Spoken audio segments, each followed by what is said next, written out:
¿Qué tal, estudiantes de cuarto A de secundaria del Colegio San Benito de Palermo? En esta semana número 2, en su plataforma les he compartido las fichas correspondientes al primer tema, ¿no? Por eso ahí ustedes pueden apreciar que dice semana número 1.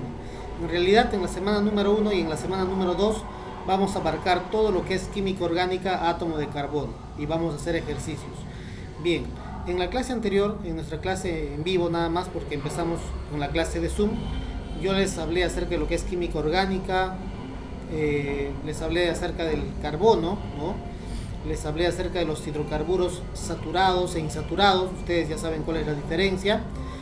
Y bueno, en esta clase vamos a continuar, les voy a explicar desde propiedades físicas del átomo de carbono, ya que con la otra sección yo ya he trabajado la parte de concepto, ¿sí? Les voy a compartir ese video de Zoom que he trabajado con la otra sección, donde les he explicado acerca del concepto, que son en este caso compuestos inorgánicos, orgánicos. Hemos visto este cuadro comparativo, ya hemos visto las diferencias que existen entre estos dos tipos de compuestos, inorgánicos y orgánicos, ¿ok? Bien, les hablé también acerca del átomo de carbono. Todos tenemos una tabla periódica. Sabemos que el átomo de carbono es un elemento no metálico ubicado en el grupo 4A, justamente el grupo de los carbonoides, ¿no? Hablamos de sus isótopos, también de su estructura, ¿no? Recordando la configuración electrónica, les indiqué por qué se representa el átomo de carbono de esta forma, ¿no? Y vimos que es un elemento, en este caso, tetravalente, ya que puede formar, en este caso, 4 enlaces simples, ¿no? Como están observando aquí ustedes. Bien, entonces vamos a entrar de lleno a lo que son las propiedades o características físicas del átomo de carbono. Los carbonos puros se presentan de distintas formas que se denominan alótropos, ¿ok? Son formas cristalizadas del carbono. Es carbono, solamente se diferencia en la cantidad de átomos, ¿ok? Bien, estas pueden ser naturales, como por ejemplo el diamante y el grafito, o pueden ser artificiales, como el fullereno, los nanotubos, nanoespuma y grafeno. Bien, aquí en este material ustedes tienen, ¿no?, la definición de lo que es el diamante. Dicho sea de paso, es la sustancia más dura, ¿no?, el diamante. Tenemos otra forma en la que se presenta el carbono, que son los fullerenos.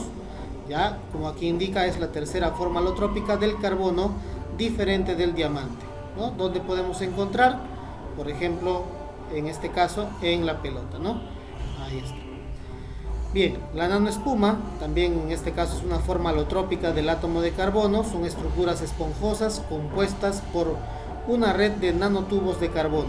Es semiconductora con propiedades magnéticas. Ahí tienen ustedes para que puedan leer y complementar la información en cuanto a estos isótopos del carbono. El grafito, ¿no?, que es conocido, es la más estable de las formas del carbono, es suave, es negro y resbaloso, ¿no? Donde está presente, por ejemplo, en las minas de los lápices, ¿no? Esa minita gris de los lápices, es hecho de grafito. Ahí está, ¿no? Bien, ahí tienen las demás características del grafito. Los nanotubos de carbono también son otra forma alotrópica del átomo de carbono. Ahí ustedes le pueden dar lectura. El grafeno también es otra forma alotrópica del átomo de carbono. Bien, carbonos amorfos, es decir, que no tienen forma, se presentan de distintas maneras, se puede decir ahí, ¿no?, que se denominan carbonos, que son minerales de color negro, ¿no?, combustible y muy ricos en carbono. Por ejemplo, ahí tenemos a la antracita, tenemos a la hulla, al lignito, a la turba, y ahí ustedes tienen las características de estos carbonos amorfos, ¿no? Amorfos, ahí está. Bien, los carbonos amorfos artificiales, ¿no?, estos de arriba son naturales. Ojo ahí, estos de arriba son naturales. Los artificiales son, por ejemplo, el carbón de madera, el carbón animal, el carbón activado, ¿no?, que es componente, por ejemplo, de algunos jabones, ¿no? Utilizan carbón activado, ¿no? El hollín, el coque, el negro de humo son ejemplos de carbonos amorfos. Son ejemplos de carbonos amorfos. Bien, hasta ahí nosotros hemos visto las propiedades físicas del átomo de carbono. Ahora vamos a ver las propiedades químicas, ¿no? Las propiedades químicas del átomo de carbono. Debido al tamaño y su posición en la tabla periódica, el carbono tiene las siguientes propiedades. A. Covalencia. ¿En qué consiste la covalencia? Como su propio nombre indica, covalencia viene de covalente. Entonces es la propiedad por la cual el átomo de carbono se enlaza con otros elementos no metálicos. Mira, el carbono ya es un no metal. Al enlazarse con otros elementos no metálicos, forma obviamente enlace covalente, ¿no? De ahí el nombre covalencia, ¿ves? De esa propiedad. Donde comparte sus electrones de valencia cumpliendo con la regla del octeto. Aquí tenemos un ejemplo, la urea, llamada también carbodiamida, ¿no? Estamos observando ahí que el carbono se enlaza con el nitrógeno, ambos son no metales, el enlace que los une es un enlace simple, es un enlace covalente. El carbono se enlaza con el oxígeno, el carbono ya sabes que es un no metal, el oxígeno también un no metal, entonces aquí el enlace es covalente, ¿no? Ahí está. Bien, la otra propiedad es la tetravalencia. Tetra viene de 4, valencia, capacidad de poder unirse. Entonces, esta propiedad está referida a la capacidad, como te indico, ¿no? De formar 4 enlaces covalentes cuando se enlaza con otros átomos. Ahí está, el carbono puede formar 4 enlaces, ¿no? En este caso uniéndose con hidrógenos, o de repente aquí formando un doble enlace, y por arriba, ¿no? En este caso, estamos notando que este carbono, por ejemplo, se enlaza con este hidrógeno y con este otro. Para este carbono ya completó sus 4 enlaces, miren, 1, 2, 3, 4. Y este carbono también, 1, 2, 3, 4. Entonces nos damos cuenta que el carbono es tetravalente. Analicemos cuando tenemos dos carbonos con enlace triple. Mira, este carbono acá ya tiene 3 enlaces, más este otro, 4. De la misma forma con él, ¿no? Un enlace con el hidrógeno y 3 enlaces con el otro carbono. 1 más 3, 4. Entonces nos damos cuenta que cada carbono cumple con la propiedad de tetravalencia, ¿no? Tetravalencia. Formar 4 enlaces covalentes. Bien, tenemos la continuación de esta ficha y nos habla acerca de lo que es la propiedad de la hibridación. La palabra híbrido significa combinación. Entonces acá esta propiedad nos dice que consiste en una mezcla, ¿no? De orbitales puros en un estado excitado para formar orbitales híbridos equivalentes con orientaciones determinadas en el espacio. Sirve para poder explicar la tetravalencia del átomo de carbono en los compuestos orgánicos. ¿Qué tipo de híbridos puede formar? En este caso el átomo de carbono, hibridación sp, es decir, cuando se combina un orbital s con un orbital p. sp2 cuando se combinan, en este caso, orbitales s y p, para ser más exacto, un orbital s y 2 orbitales p. sp3, un orbital s con 3 orbitales tipo p. Acá observamos la geometría de estos orbitales híbridos y su ángulo de enlace, ¿no? Eso es experimental.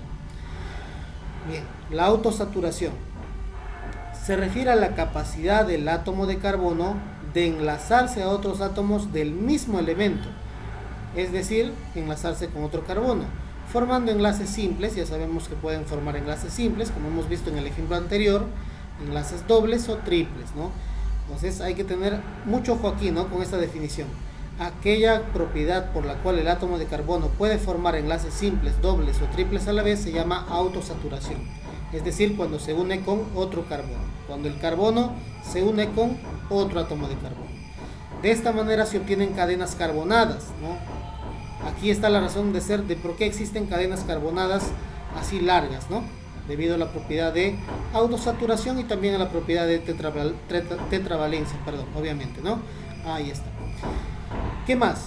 Esta propiedad de autosaturación explica por qué los compuestos orgánicos son más abundantes respecto a los inorgánicos. Estas cadenas abiertas pueden ser lineales, como están observando aquí.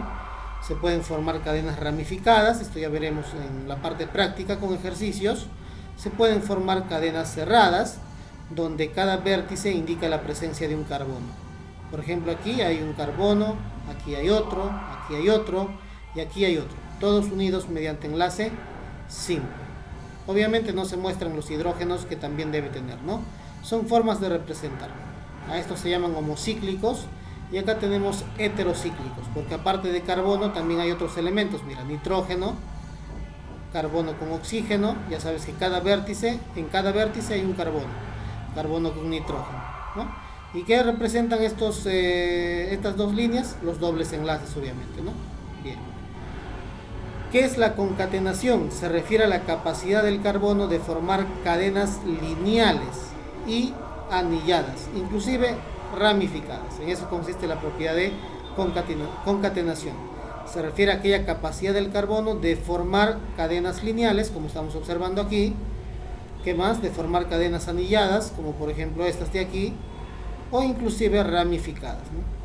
Si se dan cuenta, el carbono siempre cumple la propiedad de la tetravalencia. Mira, este carbono, ¿cuántos enlaces tiene? 1, 2, 3, 4. Este carbono, ¿cuántos enlaces tiene? 1, 2, 3, 4. Y así ustedes pueden comprobar para los otros carbonos. Igual en la fórmula ramificada también.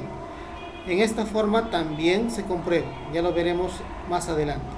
Muy bien, en la clase en vivo vamos a hablar acerca de los tipos de carbono, ¿sí? Carbono primario, secundario, terciario. Vamos a hablar también acerca de las fórmulas de los compuestos orgánicos y vamos a hacer ejercicios. Ya eso lo veremos en nuestra clase en vivo. Muchas gracias por la atención a todos. Hasta aquí este video. Ya nos vemos en nuestra siguiente clase grabada. Gracias.